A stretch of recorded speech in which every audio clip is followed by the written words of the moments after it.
This is The Last Word.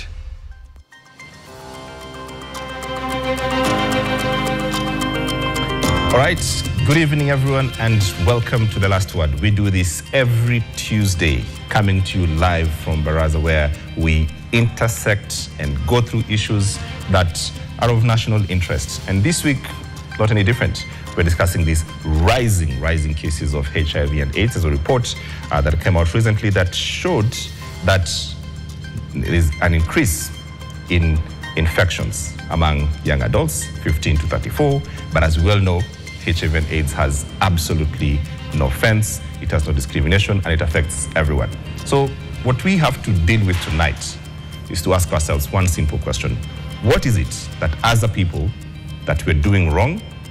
What are these behaviors that we have in our culture, in our society, that is making the spread of HIV and AIDS increase? It is worrying, it's a worrying trend that we need to attend to. My name is James Smart. Good evening, everyone, and welcome to the program, joined with my colleague, Eric Latif. Indeed, it was World AIDS Day on the 1st of December, as we always see, and on Sunday, the government released these new statistics that are showing an increase in the number of infections and a particular concern for the county of Nairobi and for the population that is of young adults, Yes. Below the ages of 35. And so this is an issue that raises a concern. A lot has been done in the last 25 years. A lot of progress has been made in this country. But then, are we there yet? So we have got an audience, of course, that we'll be discussing this with.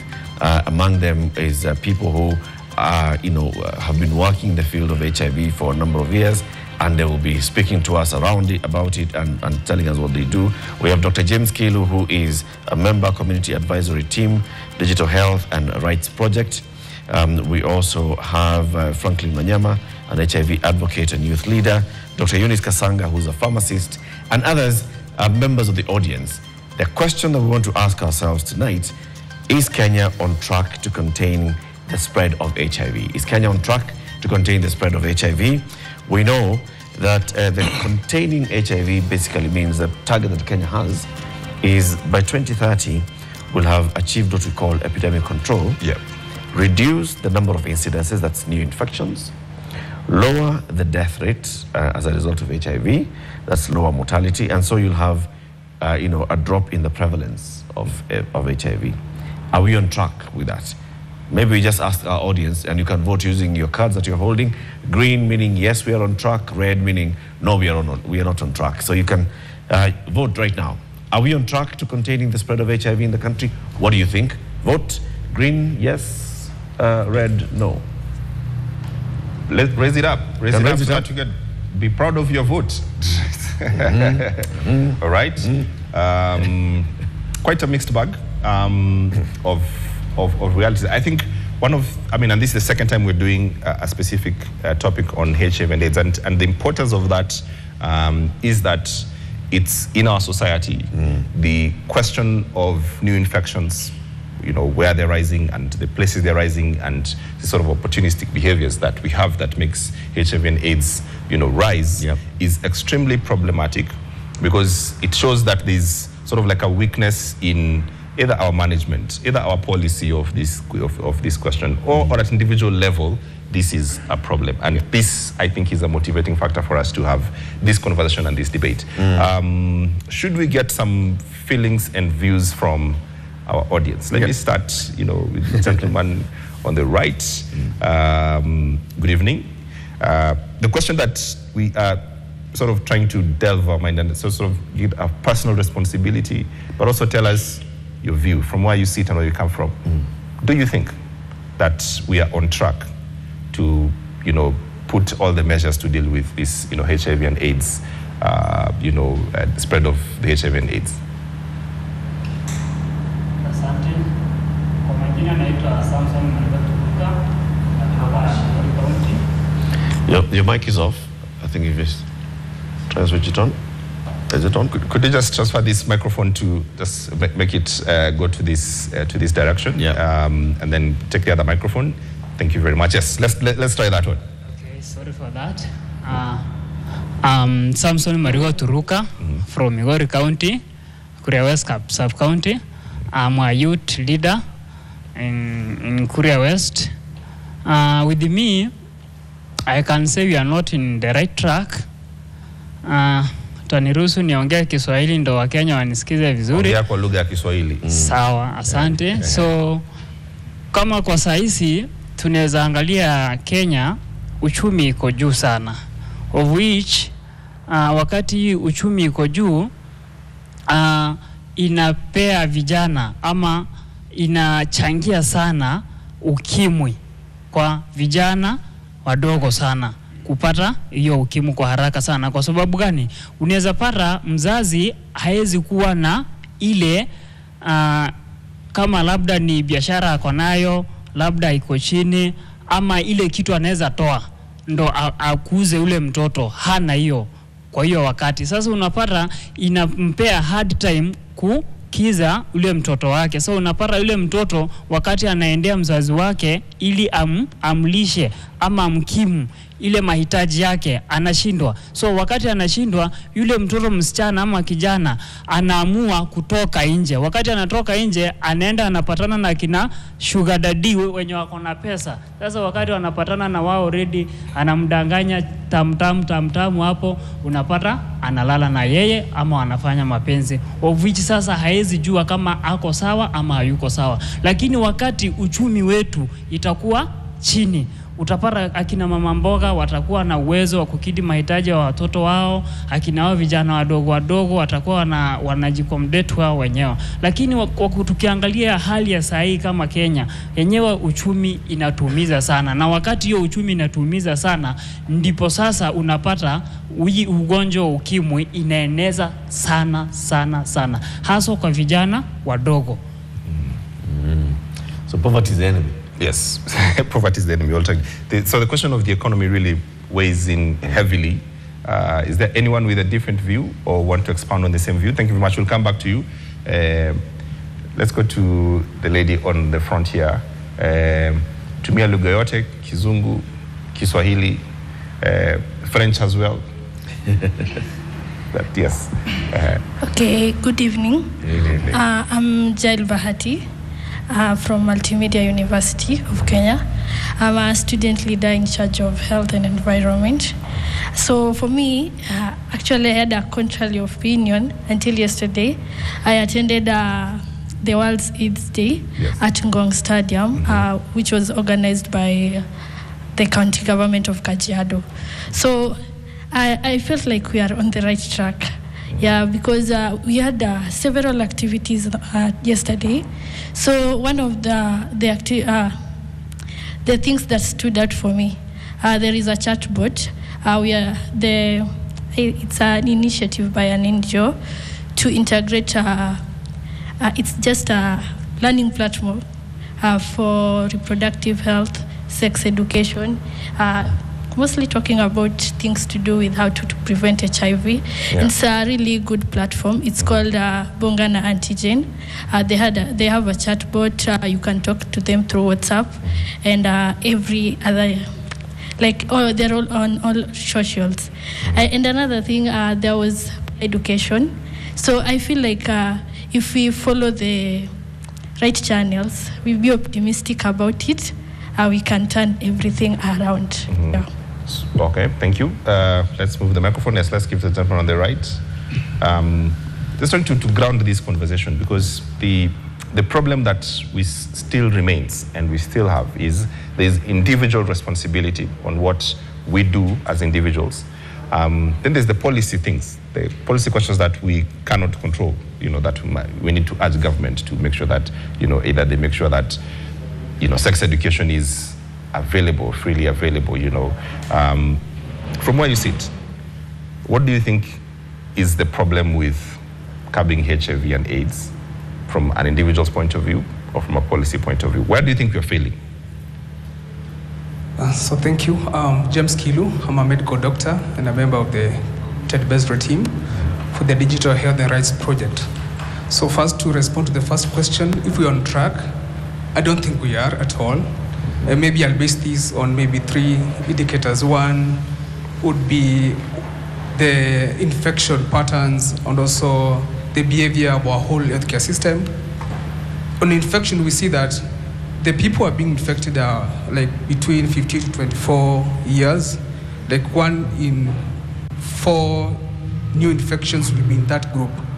So we have the largest gap in that group, and it's something which we're not handling very well when you come to the whole healthcare system. One, based on our financing, because HIV is not a standalone issue. It's an issue within the whole spectrum of sexual and reproductive health. And so in the years or months ago, we have seen things like shortages of condom. You know what that has in effect too. And when we were experiencing the funding issues from US, PEPFAR, there was some limitation to access of HIV drugs. So the best control of HIV is to ensure that people who are infected are taking the drugs. Yes. So when we come to a point where we are not able to sustain that as a country, we're not able to provide condoms to our populations, we cannot say we're on track. So these are policy failures? No, the policy are there. It's implementation failure. Implementation failure. How we are funding our HIV space, we have been depending on solidarity by international community, the PEPFAR, UNITAIDS, and Global Fund. But now the ball is on us. We need to make sure that we move forward. And maybe to touch the other thing is on infection rates, also see this is a gendered issue. Within the same population, females are more likely to get HIV than males, up to 5 times. And it's not just a biological issue. It's a social issue in our community, the power issues, and also... Could you expand that? Why is not a... I mean, the gentleman on the right said it's an economic question first, yeah? That, you know, when we have an economy that's not doing well, when people are getting into poverty, it makes opportunistic of the young people, you know, to have sex with other people, and that really expands the, you know, the opportunities for HIV and AIDS. Could you expound what it means that, you know, more women, up to 5 times? Of course, there's some biology to it, but when you talk about the social issue, yeah, is correct in talking about the economic issues. Okay. Another thing is, you know, the power relations and autonomy in most of the sub-Saharan communities. So when you come, one of the ways of preventing HIV is use of condoms. When you come to Kenya, who uses a condom most? They are the males. Yeah. So female condoms are not that prevalent in use. Yes. Yes. So when you come to negotiation, like things like safe sex, the females in some regions will not have as much power as the males, and the power issue, and that has a ripple effect on the transmission of the disease. So that's one aspect of the social issue, and also the economic aspect, the whole thing of autonomy and empowerment of females. There's one final thing I want to speak about before I go to the psychology of this, is the social sort of structures that we have, that, and you've pointed it out, that allows, you know, this kind of, you know, behavior, you know, goes undetected and then exposes, you know, the entire society. The question of young women, in this case, you know, having sex with older men because of money. And in our society, then it's, you know, as you said, you know, barbers, you know, with young girls. That is, explain just the societal makeup and how that sort of normalization, what do we need to do to fix this kind of thing? Because, I mean, we'll have young women and we'll have barbers forever. It's not going to change. Yes, yes, of course something has to change. Yeah. And I think is more of the awareness aspect, because although we can talk about the economic aspect of it, on my side, I don't think it's a leading aspect of it. I think it's how our society sees women or females and the power which they have. Because even if we structure it by maybe the economic aspect of it or the education aspect of it, when you look at the university students, that the difference in university students economically for males and females will not be that big. But when you look at the infection rates, there'll be some differences. So I don't think it's economic at all. I think it's a deeply structural issue which we need to find out which it is. But I think it's something which is ending. Yeah. All right. Shall we get the psychology of this? They've been listening. Just hand the microphone to please introduce yourself. Give us a view from where you sit, okay? To make it a bit more nuanced. Why and where Dr. has left it on, it's more than just the economy. It's a deeply structural problem that we face. and we don't seem to be able to confront it. Could you help us explain and expound what is it that we are looking at or we're not looking at, and we've normalized that is getting us into these consistent problems? Thank you so much for this opportunity. My name is Eunice Kasanga. I am a medical practitioner working at Mama Lucy Kibaki Hospital. And let me respond to your question about what is making HIV/AIDS increase. Financial constraints, especially for girl child. I'm dwelling on girl child mostly. Because for instance, you can see the economy is not good. So for girls who are staying in Nairobi, they don't have job opportunities. So what do? They go for the mbaba thing, and they have literally normalized it. So you literally hear them talk about mbaba thing and they don't care. I think it's all over, even social media. So the desperation for money and good life leads them to getting infected to HIV/AIDS. I think everybody agrees to that, right? Yeah, so that's my view about it.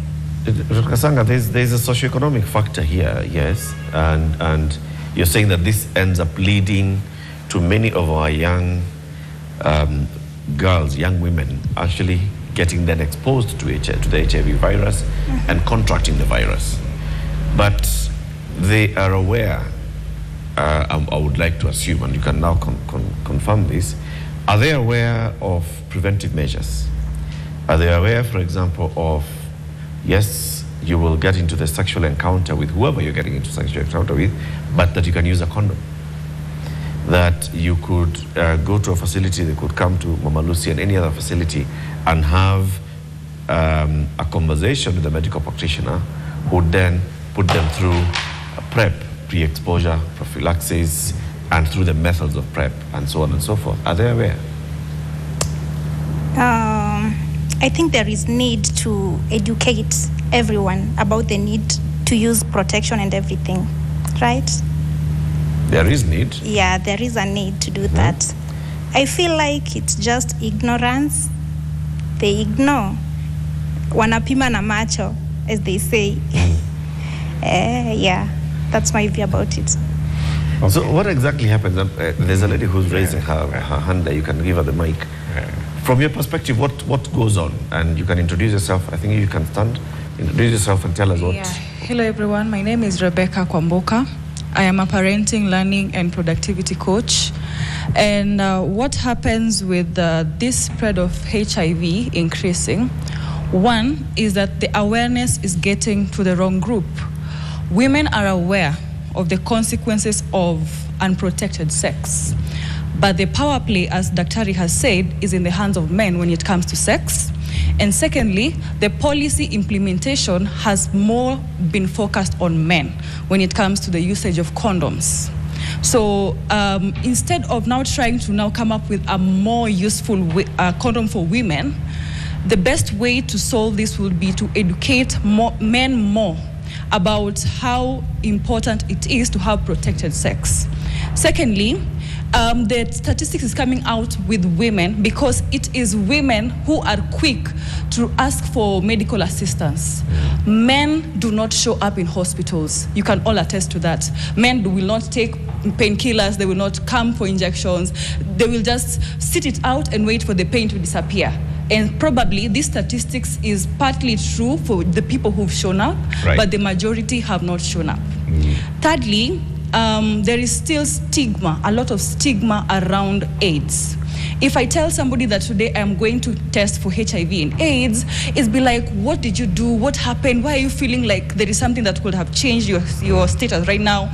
And there is still so much ignorance and seclusion when somebody comes out and says, I am suffering from HIV and AIDS, which makes AIDS a hush-hush kind of a disease, making it impossible to treat or even to prevent at the onset of it.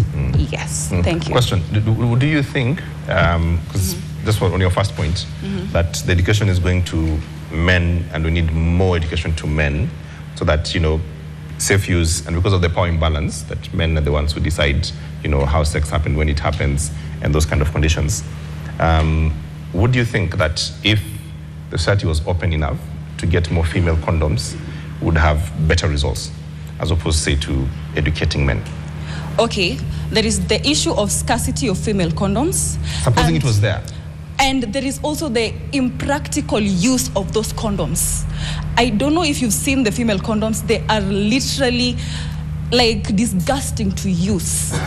Okay? So even if the female condoms were there, unless they come up with an improved version that is more efficient to use, because there's that issue of using a female version of condom and then it stacks inside you. I wish you people, in medicine, you guys know how it works.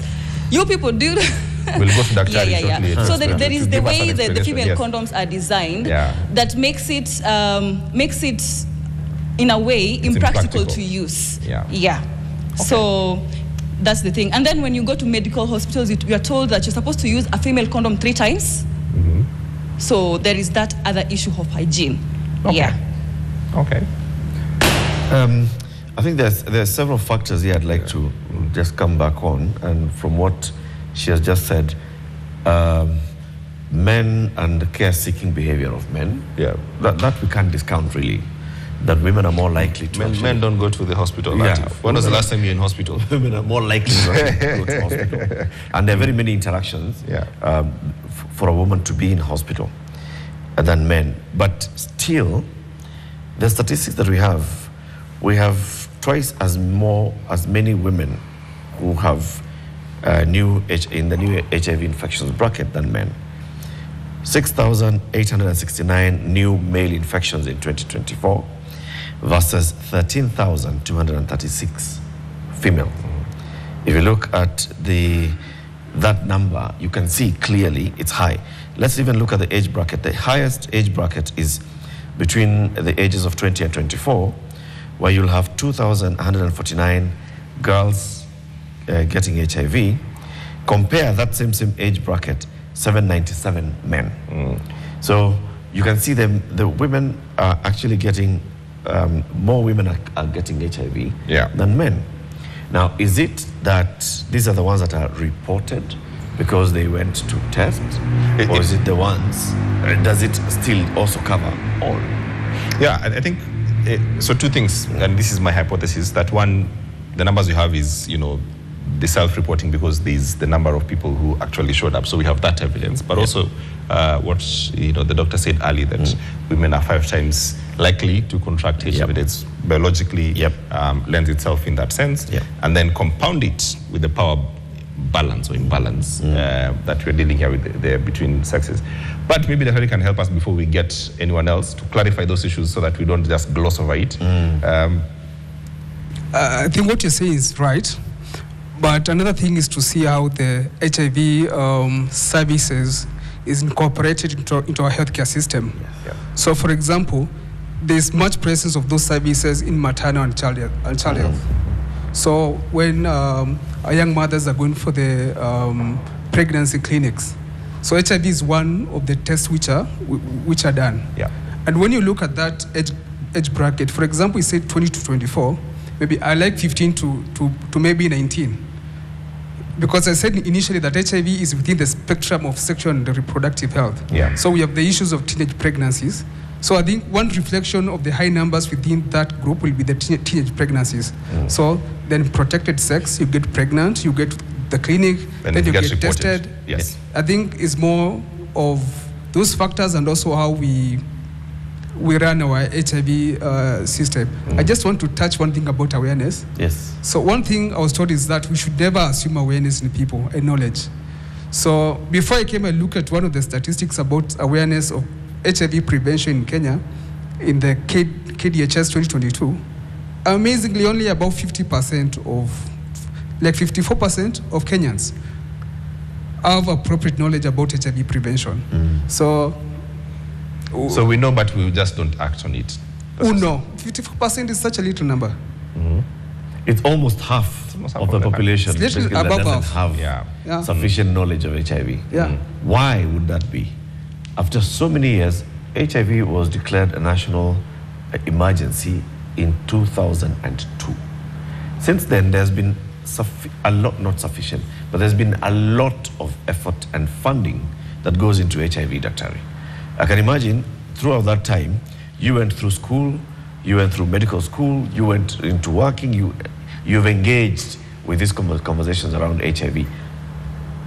With all that effort, why do we still have close to over 45% of the population not having sufficient knowledge about HIV? Why? So two things.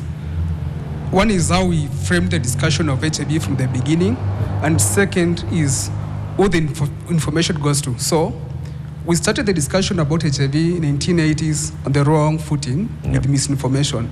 So they call it gays, say this is the disease of the gay people. We started on the wrong footing. Then even in Kenya, President Moi took like 20 years, almost 20 years, before declaring HIV a national disaster in Kenya. I think 1989 or 2000, somewhere there. So we had that ignorance for about 20 years. Now HIV has already caught up with us. And then when we come to the spaces which are right now promoting information about to young people about HIV, there are many localized in the urban centers. So, of course, there are some aspect of it in the curriculum. I think I saw it for the first time in Standard 7, the science book, ABC things. But now, that is one of the group which is affected. You're introducing the HIV education too late into the system, like class 8, class 7, when some of people have started having sex, because there are recorded cases of pregnancy at 8 years, HIV at 7 years. It starts early. Yeah. So I think we are starting late. We are filtering the HIV information that we are giving to people, and we are not targeting to the last people in the community. The people where I come from getting that information, I don't think so.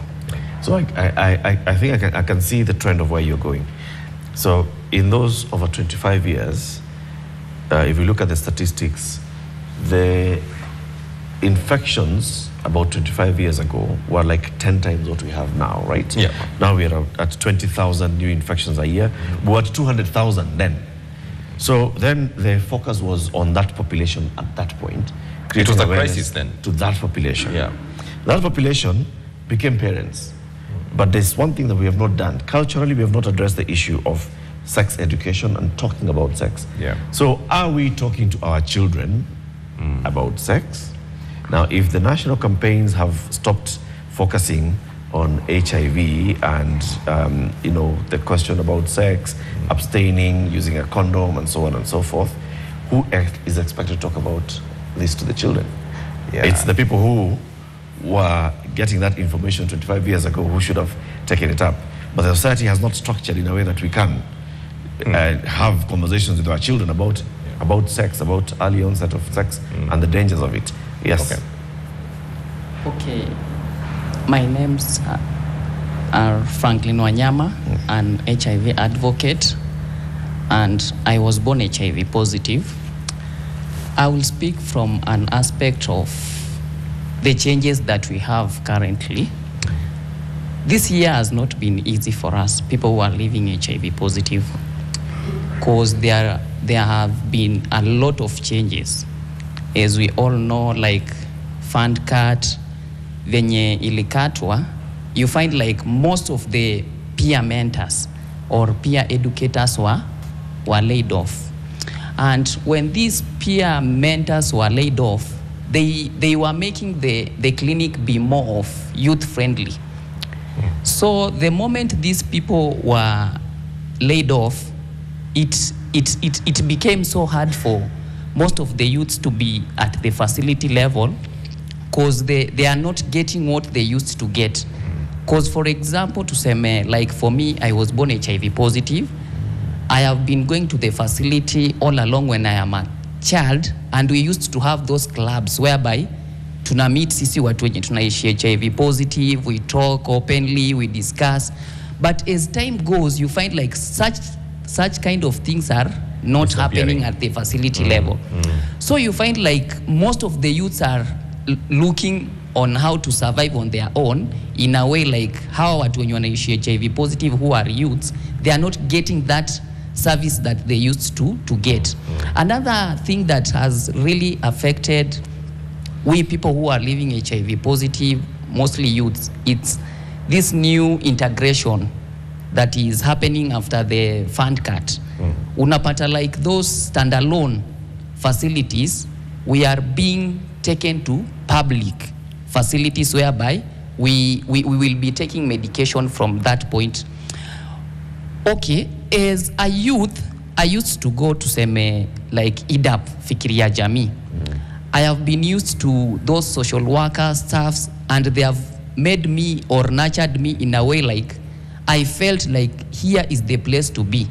But the moment you are telling me to go to another place, new face, not people who I used to have, I feel like it really demoralized me in a way whereby some of us have not continued with the medication, or we have interrupted medication. Another thing is about SHA. Yeah, SHA is a nice thing, but for we HIV positive, where are we in this SHA? Because, for example, we are being told to pay for that SHA. Personally, I'm paying for it. But when you go to the facility, because like for me, when I'm HIV positive, I expect to be done viral load and other tests like liver, kidney. But the moment I have this SHA, naambiwa it cannot cover these other lab tests.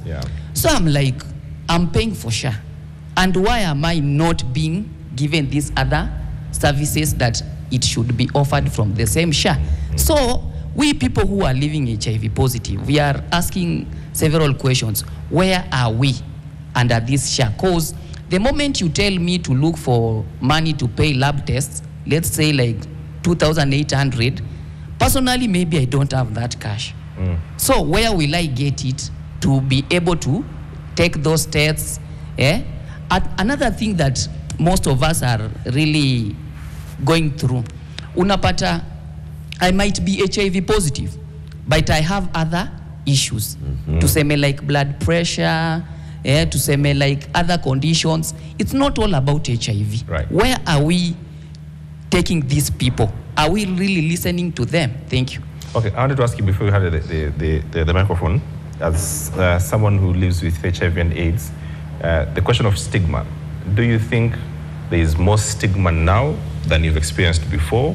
Or do you think, we have made quite some progress and the stigma is, just from your own perspective and point of view? Okay, the point of stigma, it has reduced in a way, but it's still there.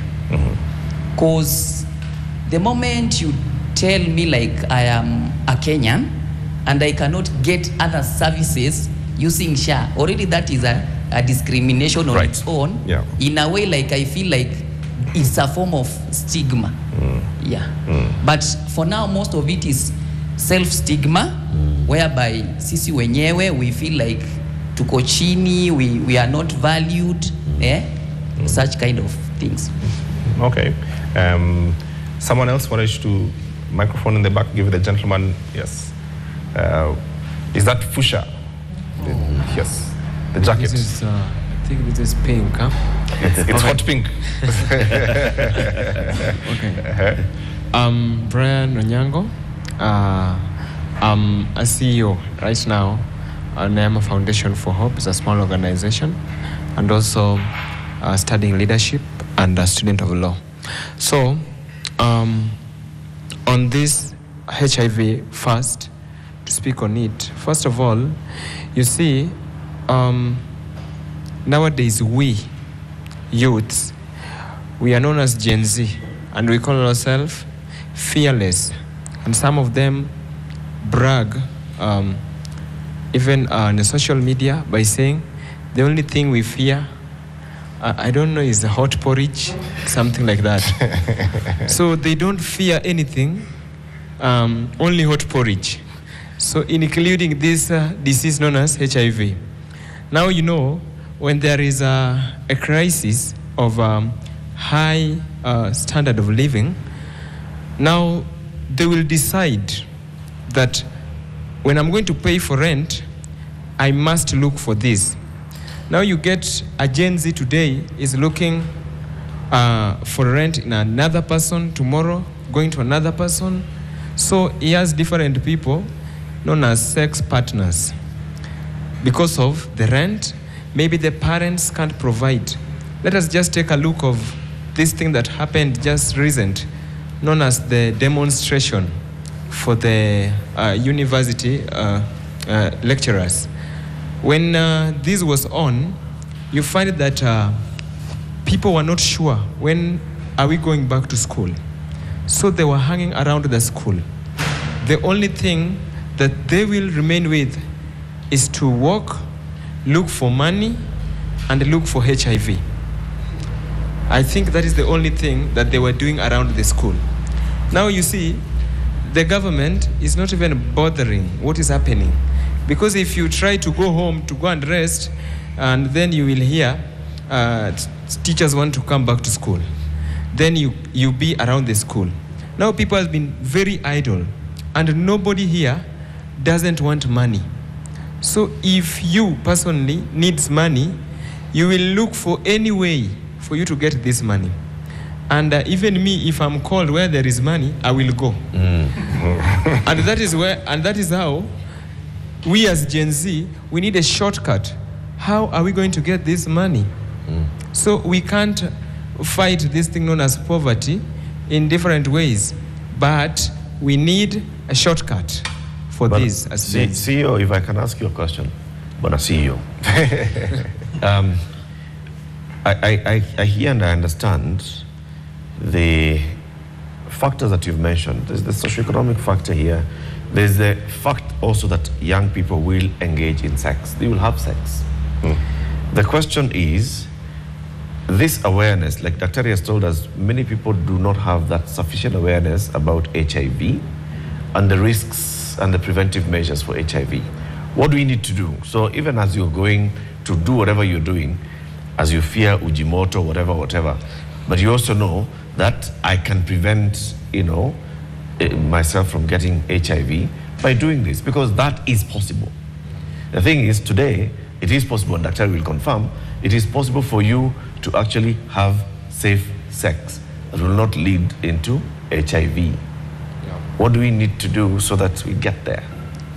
I think what we need to do, we should offer education, much education. Let's say, for example, you see many people are in these churches, like youths are in churches, are in, let us just find a place where youths are many, like churches, and introduce such education, such HIV education under their Madara and ETC, so that they can be talked also in church, apart from speaking spiritually in church, but also can we introduce also such education? Apart from that, there are many people who doesn't know they are AIDS positive, but they are. Why can't it's HIV positive? Okay, HIV positive, yeah. Why can't the government decide to give out this door-to-door test so that everybody can be tested, or not everybody, people willing to get tested because maybe they fear going to the hospital. Okay, mass testing. Yeah, that's what you're on about. Yeah, sure. And Daktari, and I think even Dr. Kasanga from Mama Lucy, you can confirm, it's easier nowadays to actually even do rapid tests for HIV, right? So you can just respond to that. I mean, in terms of tests, how easy is it and how accessible is it for you, one, to actually do tests, and two, how accessible are some of these services that we're talking about? Counseling services is part of it. As I said, one of the things that people just don't know, that getting tested is not a death sentence. Every sex act doesn't have to lead to infections.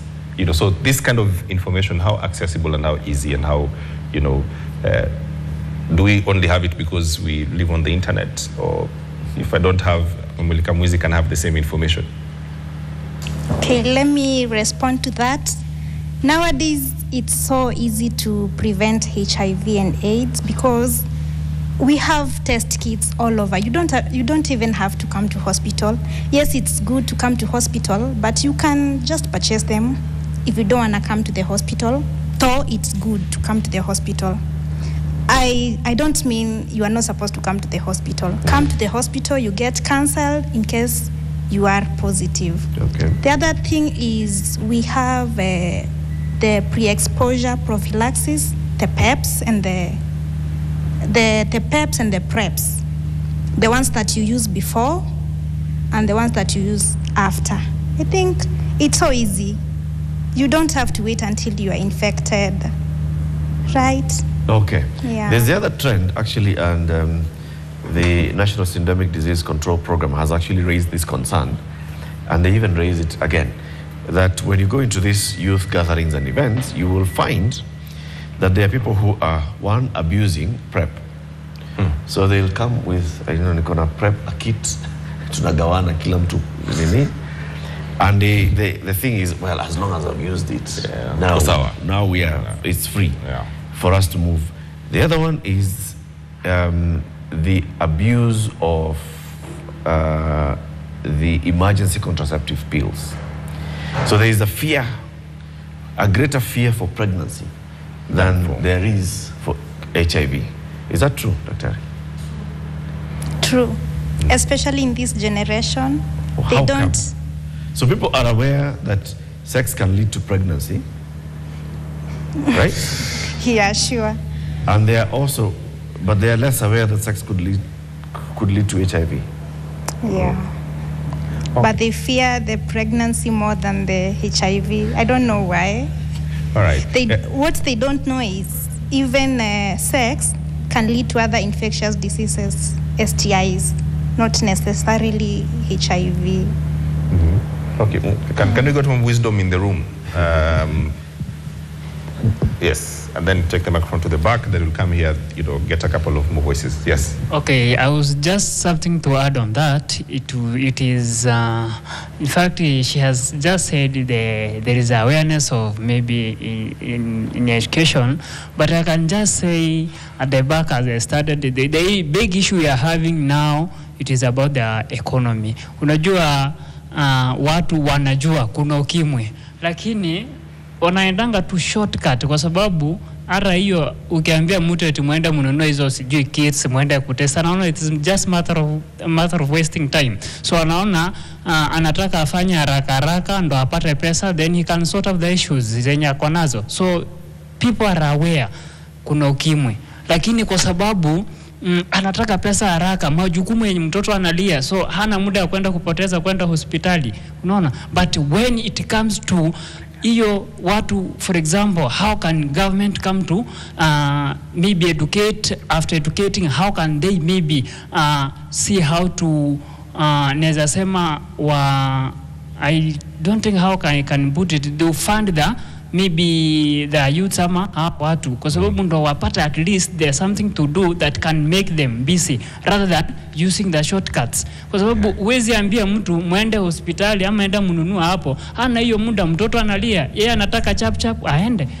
Then there is no way we can maybe sema ati watu wanajua, they are wanajua. The only issue we are having in Kenya hapa ni economy ndo mbaya. Economy ndo iko mbaya sana kwa sababu mtu anaona that's the only way. Watoto wa shule, mtu amefungiwa nyumba, akona muda wa kwenda hospitali aenda apange line, akona hiyo muda kweli? So afadhali aenda kwa mbaba shortcut alafu aende zake. Okay. That's the big issue we are having. You have been very clear and very insistent. Okay? Watu wanajua shida ni economy. Hatuna pesa. Kwa hivyo hii mambo mengine yote ni story. I want to take a short break. You're watching The Last Word. When I come back, we'll have a session of Fungua Roho. All right? Everyone just to speak their truth. Okay? Because you have to get to the nuanced view of why this problem is almost impossible as it appears to be dealt with. We've dealt with the implementation part of it, the policy questions part of it, education part of it. But personally, really, as a person on a level, what do I feel? Is the economy the problem? And what do I have any personal responsibility in making sure that I take care of myself and take care of my loved ones? You're watching The Last Word here on NTV. We take a very short break. We'll be right back. Don't go too far.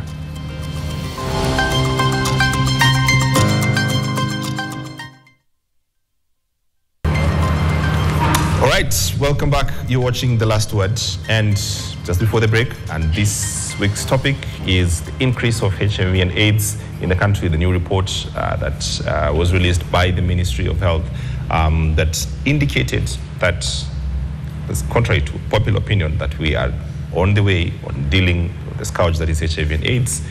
In fact, we are trending in the opposite direction. So HIV and AIDS is on the increase. And we've been talking to our live audience here. We're coming to some sort of a conclusion that economy is at the center of it. Gender powers and dynamics is at the center of it. But we said, when we come back, we'd like to hear some more voices, and especially women okay? Let's take some 3-4 voices of women first there. I'll come to you. Or you have something really, really pressing before we go to women. Okay. Please. Thank you. Good evening. My name is Faraj Omumia. I'm a youth leader. So I want to comment on the issue of HIV and AIDS. You get that HIV/AIDS is mostly spread it's mostly spread because of the peer pressure. Unapata ikifika Friday, for example, majority of the youth tukienda kwa kilabu, then tunajisahau. Then you get that you get a lady in the club, you don't know her status, then you move on. Then the next day a question is jana kuliendaje. Then the second point is that you get that in our current generation, kila mtu ni mjanja. For example, if a person knows that he or she has HIV and AIDS, and unamwambia wacha twende tupime, then you get that lady or that guy anaenda kumeza painkiller, so that when you go for a test mnapata ako negative. So that is a very big challenge for our generation. Daktari would have to really before that goes any further than here, please hand Daktari the microphone. Yes. Please deal with this information right here and right now. Okay? Okay, I've heard it several times. Yeah. I don't believe it's true. I don't believe it's true. Not true at all. Yeah. No. But the pharmacists can help us, but to the best of my knowledge, no. Yeah. Mm-hmm. Frank, you've also been dealing with, peers all over you, educating people about HIV. Have you heard the same? That if you test just before and you take a painkiller, mara moja, okay, the test comes negative. Yeah, huwa inasemekana hivyo, but I don't think it's true. It's hardly, it's very untrue. Yeah, it's not true. Because it's very untrue. You are either HIV positive or negative. Yeah. So either way, hata ukimeza mara moja or anything.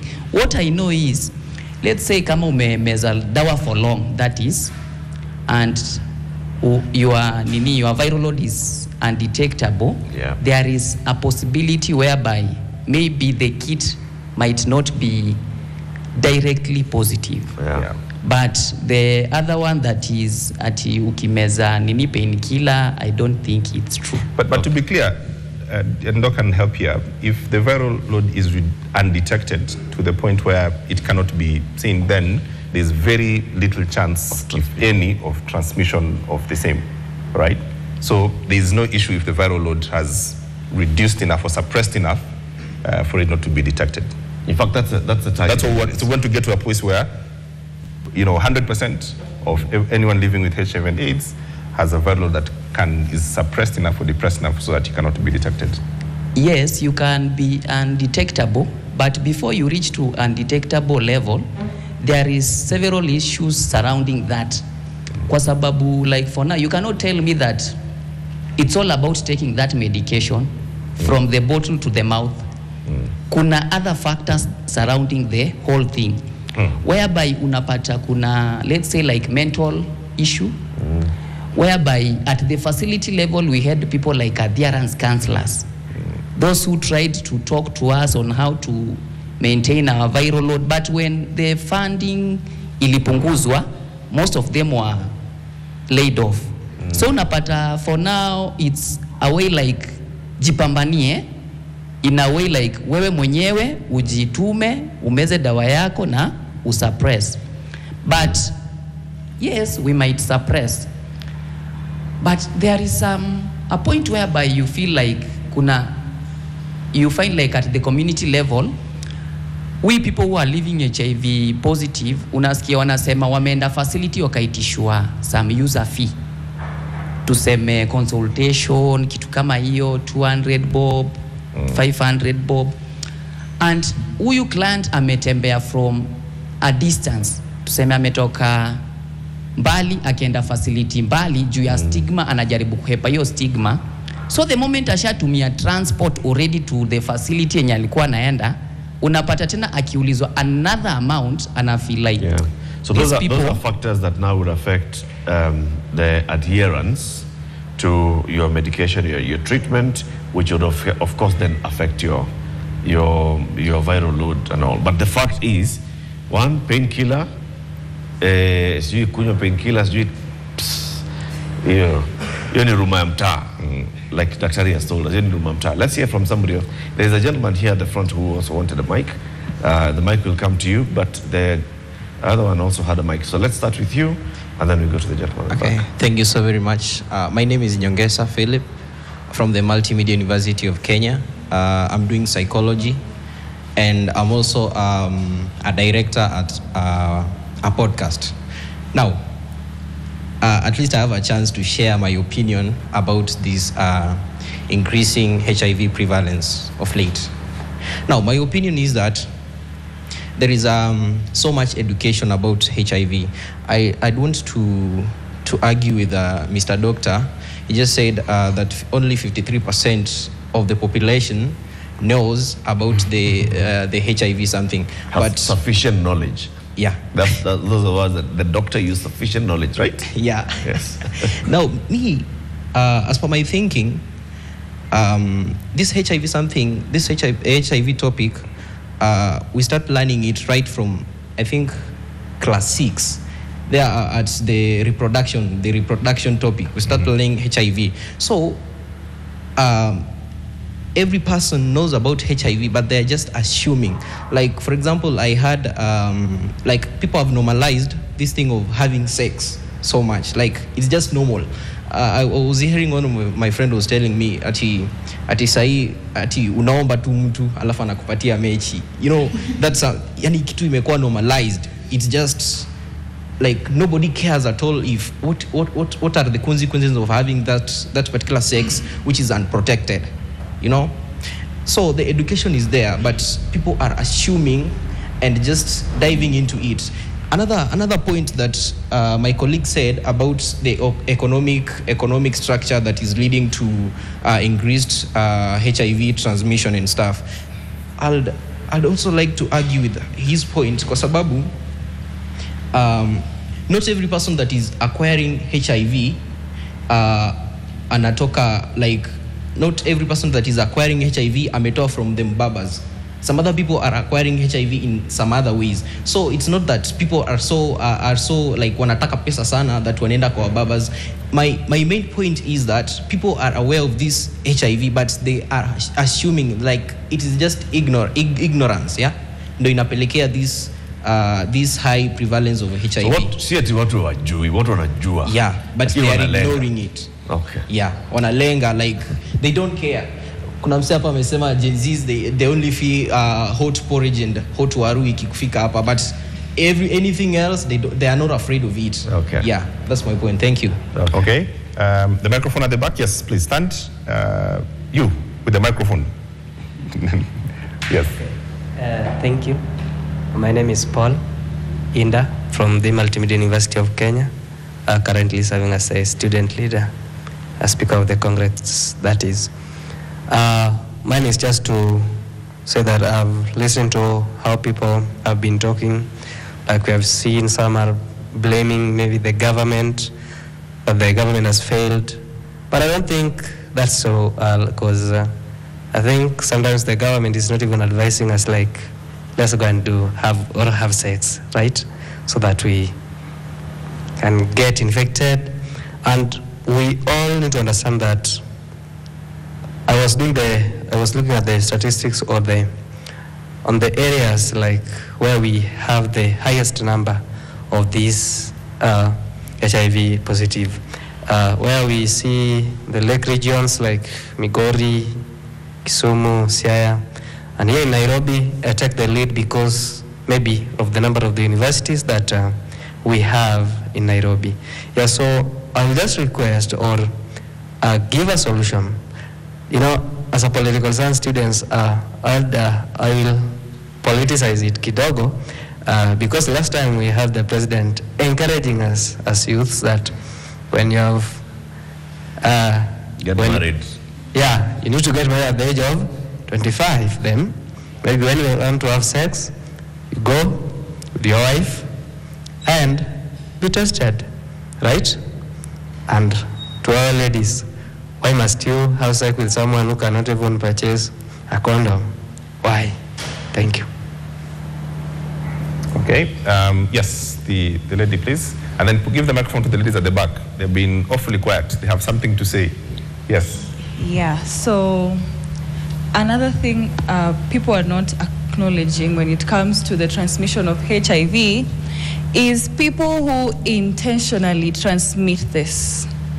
The moment some youths realize that, oh, I have contracted the disease from so-and-so, what is their first mission? Last year, there was a celebrity who was going about actually publicizing the list of like 100 people she slept with, intentionally transmitting the disease back to them. And this is actually illegal, it's a crime. But the way we handle it shows that we do not think that it's a priority, that people also know that transmitting HIV intentionally is criminal. Another thing is the people who are sent to reach out to the youth, because that's the biggest group of people who are infected, are not actually able to communicate the language of the youth. When I was younger, I think in class 4-5, there was this song of Utapums. Usiona mejaza nyuma ukadhani yako poa, and then you literally know that they're talking about AIDS. These are people in the entertainment scene who are doing sensitization towards the awareness of AIDS. But right now, all our musicians are just singing about sex, they're singing about drugs, singing about everything except awareness of important things like politics and diseases in the country. So we need to like sensitize the industries that the youth are mostly in and make them speak the language of the youth when it comes to awareness. Another thing, when it came to the mass testing that he was suggesting, the youth are not in church. That's one. The youth are in the clubs. They are everywhere else except in church. So we can't do mass testing in church, but we can do mass testing in clubs. So at that point, how would that work? Before you go to the club, you get tested. Like, give me how you see that this works. The same logic, the way it would have worked in church. Yes. Before wabudu Mungu, let's just test you. Usiende kuambukiza malaika hizi vitu. You get? That's how it works. You know. I'm just saying, mass testing will best work in the environments where the carelessness is exhibited and then the contraction happens. Okay, so that's my thought. And then when it comes to sexual education, if a child is able to know the parts of the body, they are grown enough to be taught about sex. So we should start at that point. I am a teacher of an education revolution. So the moment a child is able to say, this is my mouth, this is my ear, this is my, they're able to know that every part has a function. They know they cannot carry a cup with their leg. They know that they cannot eat with they cannot chew with their hands. So they know that every part has a work. At that point, we're supposed to be starting education near sex at that age, even though ni kidogo kidogo, the child begins to know. Because at that point, kuna watoto wenye wana introduce you to this kind of sex life very early, because they see the parents, they see the whoever, so they should know this is an adult behavior. And in campus, when I was doing leadership, our lecturers, our vice chancellor at that time said, if you have the capacity to think that sex is a priority, then you are among the rich. So we should stop saying that poverty is a contributing factor to the spread of HIV/AIDS. If you can do sex when you're hungry, believe you me, you're rich. Yeah. Wow. The ladies at the back, please stand, and I want to hear your, you've been listening for a while. Thank you so much for this chance to air out my view. My name is Faith Victoria. I'm in the public relations and communications field. So I've had people say that people do know that HIV is out there, that the youths know what they're doing. You'd be surprised to know that not everyone is aware of HIV and AIDS. We have places, very interior places, they don't know about, even condoms, you'll be so shocked. So I believe that the first step that we can take is to create awareness, to create campaigns, and the government can come handy to fund these campaigns, because trust me, they cannot be cheap, because we have to reach a lot of people, like mass communication. We have to make HIV aware out there, and we can use social media. Instagram and TikTok is mostly used these days. People are in TikTok nowadays. Kila mtoko live, etc, etc. So if we can use TikTok to reach people and tell them about HIV and AIDS and how we can prevent it. Well, makosa inaweza fanyika, you can find yourself in the place where you have it already. What are we doing to take care of these people? Because there's the stigma as well. They can be scared to come out and say that they are positive, because they're going to feel judged that, oh my God, I'm positive. How are they going to see me? So if you can just take an initiative to even equip the hospital with such departments like and counseling to help these people, to work with them, because it's not a crime to have HIV and AIDS. It's not the end of life. We have people who have lived up to 100 years with it. So we just have to work with these people and support them. Thank you. What is your view on this mass testing thing? In the club or in the church? Where do you lie on this debate that we've come up with? Yeah, that's a very important aspect, because the youths are everywhere. You're going to find them in churches, in clubs, especially because between the age of 18 and 25, these are people who are in campuses and universities, and you're going to find them in clubs. I do believe that it's going to be a bit of a challenge to talk to them about HIV and AIDS, because the clubs is where they're going to be having fun and all that, and these are places where they get to meet the mupapas. So if you can just speak a language that they do understand. Yeah. All right. Yeah. I mean, I have to point out that who are the young people meeting? So are they only meeting mubabas? They're only meeting mubabas. Okay. So young people don't meet young other people. They just meet mubabas everywhere across the place. Yes, please.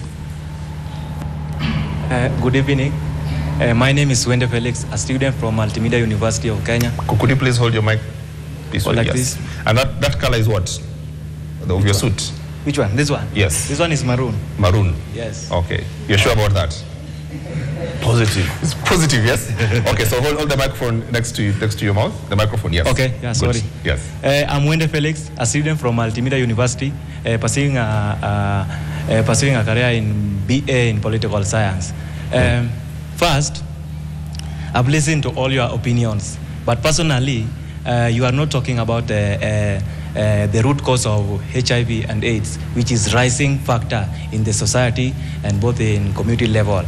One of the escalating factors that is causing the rise of HIV and AIDS in our community is poverty level. Because they say that we are comrades. And we as comrades, we are growing with wisdom. And there's this wisdom which says that nobody runs faster like a comrade who has been given an extra change by a shopkeeper. Are you getting me? And what do you think causes that running faster by a comrade? Because it is lack of money. It is lack of money. And there's this socio-economic factor which is called poverty. Poverty is a paralyzing factor that is putting us in all these messes. Are you getting my point? Because okay. Because bring the mic closer. Oh, I'm sorry, I'm not used to this, but you're a political scientist. You're learning to be a politician. So we like to do this. Put the mic closer. Okay. So, as I was saying that. One of the factors that is escalating this issue of HIV and AIDS is poverty. Poverty can make you do anything in order to sustain yourself. And let's assume that people are saying that the cause of people are saying that lack of money is the cause of what? It's the root of all evil. The root of all evil. Ati money is the cause of all evil. Sindio? Money is the cause of all evil, but lack of money is also the root of all evils. If you can't sustain your basics, you can't provide yourself with some basic needs, you can't provide yourself with primary ones. How will you manage to even get a cup of porridge when you are destitute? So let's assume you are a comrade. Goja, comrade. Are you saying, so I can hear the lack of money, the economic pressures that will take you into this. So are you saying that you would knowingly and willingly, therefore, expose yourself to the danger of HIV and other STIs because of the money? You know, if you are in a position that you can't sustain yourself, you can't provide yourself in even some basic needs like food, shelter, and all those, and you hear where you can go and find some money from a different person. Even if that lady will have even if that lady will be HIV positive, I will run for it. I will go for it. In the theory, what you see among the comrades. Pardon, please? Is this theory, it's what you see? Is this a political theory class? Or is it actually what you see, your lived experience as a comrade in university? Because in university, so there's all this pressure, yes? Are you in school? You need some money to sustain yourself. Maybe you're not getting that kind of support from your family back home. Okay. You want to be able to also raise some money to pay your rent. Maybe you're not housed in the university itself, and so on and so forth. Nisawa, I get that. Maybe you also need a maroon suit. You also need to, and a tie. And a tie, you know. Yeah, there are many things that are So to get that money, you'll do anything, including saying, kama ni STI, nisawa, kama ni HIV, any other, nisawa. That's what you're saying? That's what I'm saying. Okay. Yes, that's what I'm saying. Is this agreeable? Does everyone believe? Give the lady next to you the microphone. Please stand. You are allowed to vehemently disagree with the comrade. Okay, thank you so much. Okay, first of all, my name is Winnie, a student from Multimedia University pursuing social sciences. Okay, first, I want to tell my brother that she is saying that because of the economy of Kenya and poverty, that is lead to the lead to the increase of the HIV and AIDS. But it's true. I can say it's true because of that poverty is true. I can say it is true because if you go outside here, you may find there are some girls that they cannot afford that living because of the background, because people are coming from different backgrounds. That is whereby we have the poverty. And this, if the government cannot help us to solve this poverty, I can tell that there is high increase of HIV in AIDS because the girls will look for the men to give them money for them to sustain. Okay, the second point that I want to talk about is about the discrimination. This is also caused the increase of HIV and AIDS because discrimination, this is whereby people are being fear of being judged. They cannot go and test for the HIV because of fearing. They fear because there are some societies or communities whereby if you are HIV positive, you will be judged. You will be here that someone saying that you see Nani have HIV positive, don't interact with her or he. Something like that, discrimination. Okay, thank you. You know, as we continue to get these comments, Latif, there's this new invention called poverty that was discovered a few years ago. It sounds like it's not a thing that has been in our society. It wasn't there before. It wasn't there before. If you look at, actually, let's just look at the statistics. Let me just read the trends over the last 12 years or so. Okay, this is data from the National Endemic Disease Control Council. In 2013, new infections in Kenya, 101,000 per year. 2015, they had dropped to 77,000 new infections per year. I'm not doing the hundreds, so just 7,647. 2017, it dropped to 52,000. 2019 dropped to 41,000. 2020 dropped to 32,000. 2020, COVID. Okay, we know what happened in COVID. It affected very many things, and I think that is attributed to the rise. 2021, 34,000, up from the 32,000 and 2020. 2022, it dropped again to 22,000 in 2022. 2023, it dropped to 16,000, and now last year, it went up again to 20,000. So if you look at it, in the last 11 years, we've actually dropped from 101,000 new infections to 20,000 new infections. Was there less poverty in 2013? Were the comrades of 2013 more affluent? They were not doing all these things. They were not going to look for money. Was the infection rate among the young population still as high in 2013 as it was now? If you compare the age groups, it was still the younger population that was still getting this. So what is the difference here? What's changed? Yes. Thank you. I'm Jason Irioba Marwa. You know, at this point, we should stop blame games. As things are standing now, it is clear, it is in public domain that people have abandoned their personal responsibilities. Now they are following their desires. With the government and NGOs, they have been supplying drugs and doing everything possible to manage this situation.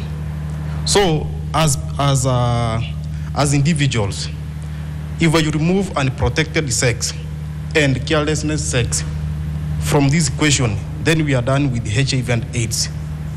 Poverty should not be the major issue. It's just a minor issue. It is your responsibility. It is up to you. There's no, AIDS, you want to create this narrative that AIDS, it was meant for the rich. Then now you poor, you go and borrow both money and AIDS from the rich. That's what you are trying to create. Is it possible? It is not possible. So it's a moral issue here. If you're saying that let's not blame everything else. Start from the fact that you went and you had knowledge that you could prevent HIV transmission, but you didn't. That's what you're saying, right? To which excuse mingi. People take personal responsibility. Right. Please. Can I stand? Yeah, please stand. Okay, my name is Locosio Ebenyo Julius. What's the color? Yeah, I'm really fascinated by the colors. The comrades and the colors. It's white. It's white. Very clever. Okay, so I'm Locosio Ebenyo Julius from Sipili, Olmoran Ward, Laikipia West, Laikipia County. I'm an advocate trainee, just sat for my papers last week. In fact, I'm so excited just because of the same. For today, allow me to remind us that we have our law, which basically prepares us towards the fight against HIV and AIDS, being the HIV and AIDS Prevention and Control Act, Chapter 246, Capital A of our laws of Kenya. And under there, we have 4 objectives of this act. One of them being the bit of research. So I would like, as I sit down, maybe Daktari should remind us on what our Kenyan doctors are doing so far, in as much as this issue to do with research is concerned. I remember, as we've been speaking throughout this night, this thing to do with AIDS has been there since the 1990s. So maybe Daktari, for close to 30 years, maybe where we as Kenyan doctors in this thing to do with research for, I think at this moment we should. Are you suggesting the doctors have not done enough? Is that where this is going? Yeah, they are failing. They are failing. Yeah, and in fact, as someone who was looking forward to being a doctor back in school, they missed a lot. And so, yeah, Dr. what have you done in this research bit? And today, apart from poverty, I also think the main issue is on ignorance, because I assume the numbers that we've had today, especially the numbers in our city as compared to those from the villages. The city one is very high. Yet, as we know, the population here in the city is comprised of people who are well learned through the various schools as compared to our population back in the village. So it's not about access to this awareness about AIDS, but it's because as youths, we've chosen to be ignorant of this menace of HIV and AIDS. And so allow me to remind my fellow youths that soko ni chafu. And so just be careful. This thing of being reckless, I had my friend before I came here saying, allow me to quote, swimming ndethe. Ndethe is swimming naked. Is naked. Yeah, so make sure that as you go to swim, you're well covered. And also, as a law student, we expect... finalize as a law student. Yes, as a finalized as a law student, we say that we citizens should be law-abiding citizens, but what I've witnessed in the recent days, we are turning to law-abiding citizens, and so it's high time that we come back to our senses as we try to fight this menace of HIV and AIDS. Thank you. Much obliged, Council. Much obliged. That's my submission. Please, Dr. then we go this direction. I think I'll be very brief. Yeah. I think if there's a time when we can end the HIV pandemic is right now, because the science is on our side. So I think the medical field has grown so much from 1981 to right now on HIV prevention and treatment. For example, right now we have an injectable drug, which many people in the HIV space are saying is the closest thing to an HIV vaccine that we have. It's called lenacapavir, which is you get it like every 6 months. You can use it as a PrEP and also as a treatment to replace the oral pills. And one of the challenges we have in getting the zero viral load is adherence. Yes, adherence. And this is a game changer. Yesterday, during the World AIDS Day yesterday, the representative of the president said that they are rolling the program next year in Kenya for people to get the drug. I think if you get that right, we may be moving in the right direction. Just briefly, this imeniguza sana. So I said that when the pandemic started in 1981, we framed the discussion the wrong way. We said that this is a gay disease. But I think we are continuing the same trend even today, where we can't put morals to diseases. We can't say this disease, we link it to sex. Tell people don't have sex. Sex is pleasure, as many would say. So I think this direction and thinking about sex is one way of stigmatizing HIV. And that is I think it's a very dangerous route to take. We should advocate for safe sex practices. We should advocate for power, for economic revolutions. But attaching morals to a disease, I don't think it's the wrong direction to take, in my view. Thank you. Okay. Yes. You then, the gentleman at the back. Okay, thank you. Just a quick one. On the awareness part of the youth, I have a contrast opinion. Most of us say that we do awareness in social media platforms. Believe you me, if you organize an event, kujibamba, like ya kudance, many youths will come. But if you organize an event on sex education, you'll need to mobilize using money. Or you tell them there is refreshments, come for the refreshments, they'll come.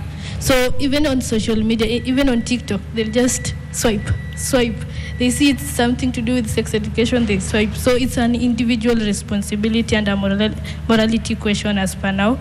So we need to have that individual responsibility to the youths out there. So I believe we all have enough education. on HIV, on reproductive health. So we need to have that individual responsibility and prevent the numbers of HIV. That's what that is missing. All right, gentlemen, just give the microphone back to the gentleman on your back. Thank you once again. First of all, let me take a brief moment to answer my sister first. She said that youth are in clubs. They are not in churches most of the time. And I would like to comment on that. There is no way you can go to the club and start teaching somebody who is, I don't know whether they are normal in the club or not. You can't teach them because they are not going to understand anything. They will abuse and they will beat you thoroughly. So you can't go there and start teaching them, or you can't just go there and giving them information about HIV. They will deal with you. So at least church, where they are listening to the word of God, that is where also they can, at least they are sober in church. They are going to listen to what they are being taught in church than in the club. Okay. But CEO, I think the issue is, what's the probability of you finding many youth in church, right? Oh yeah. Okay. And that's so more people. You are more likely to find many youth in the social establishments than in the religious establishments. I advise in this direction.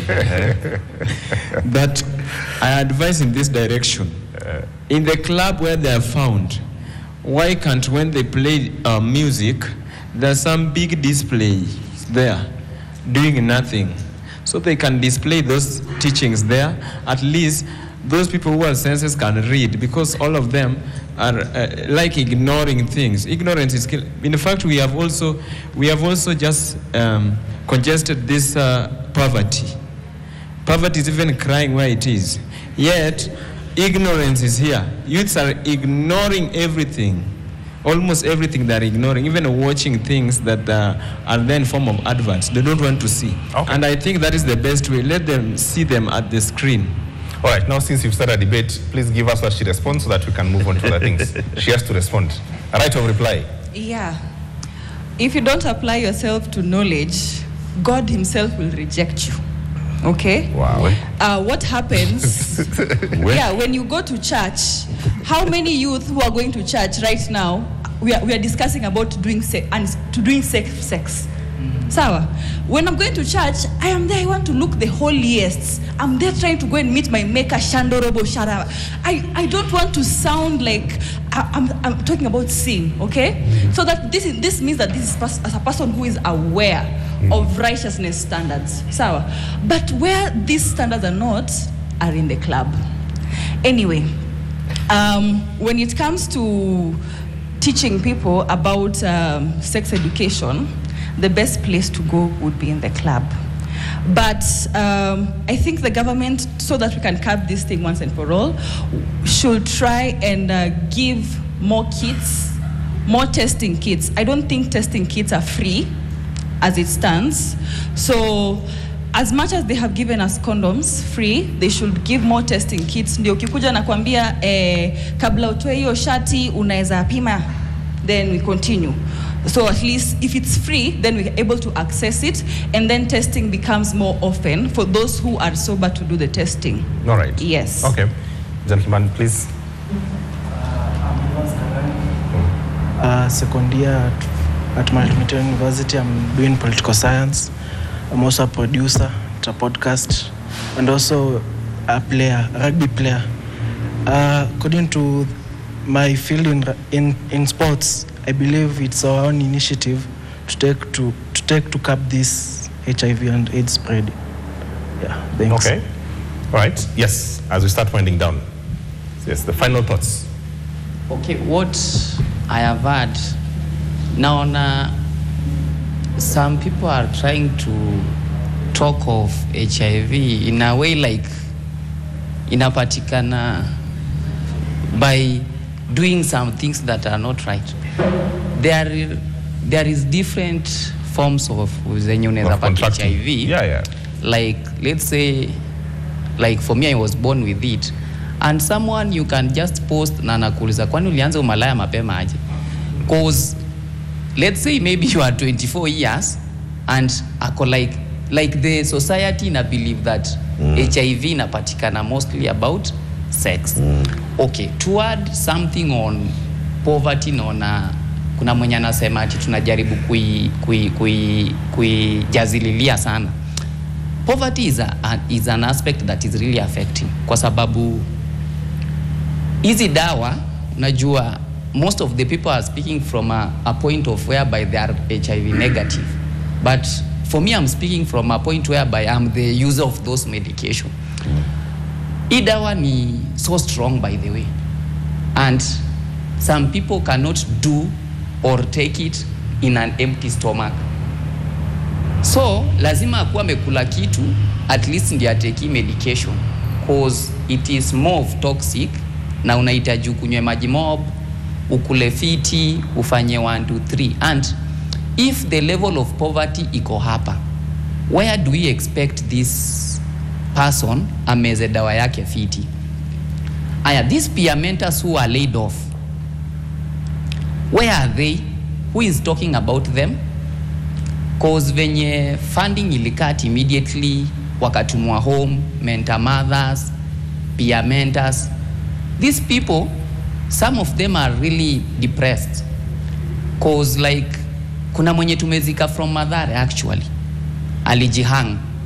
Cause alichujwa job, amekuwa peer mentor all along, but venye job ilikatika, aka lose hope kabisa.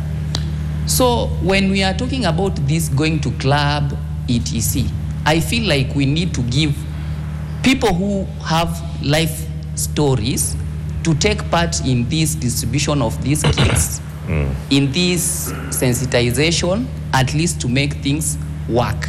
And when we go to do things about HIV management and everything, right, let the conversation be started by the right people. Cause I don't expect like a grandma coming to talk to me in a way like anajaribu kuniongelesha as a youth. Hatuwezi ingiana in a way.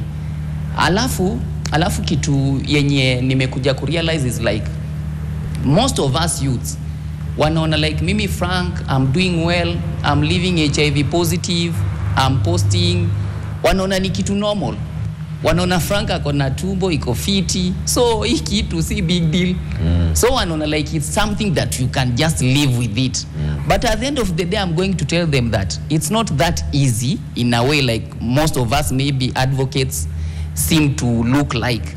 It's something that once you are tested, you feel like kuna mabadiliko. You are in another world whereby you will have to take this medication on a daily basis. Like, for example, to say mesai, by 10 p.m. I have to take my medication. So lazima utarudi in a way like hizo sherehe kuserereka utapunguza kwa sababu you have to check on your treatment. Okay. That's all I can say. All right. This has been a very, very lively debate, lively conversation. I think there's obvious areas for it to grow. There's a problem in the society that we have to find ways, means and ways on how to discuss. And one of the things that we do in the last word is, opening up we've run out of time. We'll have another time to discuss this. To find ways on how to discuss these issues and be open about it and find nuanced corners, if you feel like, where we are facing problems that are almost impossible in our society to discuss. And this is one of the things. I'd like just to leave one thing before Latif closes the show, is this idea of poverty as a new concept, I think is very problematic. We have to find ways on how to explain to all of us that what we are facing is a problem. Well, you're a youth, we all went to campus and had the same poverty. Maybe yours is worse, don't know that. But the truth is, that doesn't give us an excuse to go overboard or to commit, acts that jeopardize our health or commit even illegalities. In the other side is the goons and people who get paid for, participating in politics because, I'm a young person, I don't have work, so 1,000 bob sounds like a very good deal for us to have. And I think that's the things that we need to have honest conversations about, that it doesn't have to be that way. based on poverty or economic, questions. Yeah. A lot of work needs to be done. And if we just go back into our question today, is Kenya on track to, properly addressing cases of HIV in the country? We can say that to a great extent, we have been on track for 2 decades plus. If we look at the treatment coverage, 97% of those that have tested positive are on antiretroviral treatment, viral suppression at 94%, testing and awareness 95%. Those are the targets that we are approaching. We are operating within those limits. So in testing and treatment, Kenya has been doing very, very well. The figures that were released the day before yesterday are indicating that if we are not careful, if we don't maintain our vigilance, then we could slip. If we do not continue properly funding these programs, focusing on HIV, but also even focusing on the healthcare system, we could slip. So the thing is, how much effort do we need to continue putting into this, that we should address this young population, especially the young women in our population, and seeing what are the factors that are leading to higher infection rates among this population. How do we support? How do we address the factors that are leading to this? How do we deal with it? We have to be more deliberate and continue to be more vigilant. That is the last word. We thank you very much for watching tonight. See you again next week on Tuesday. Good night.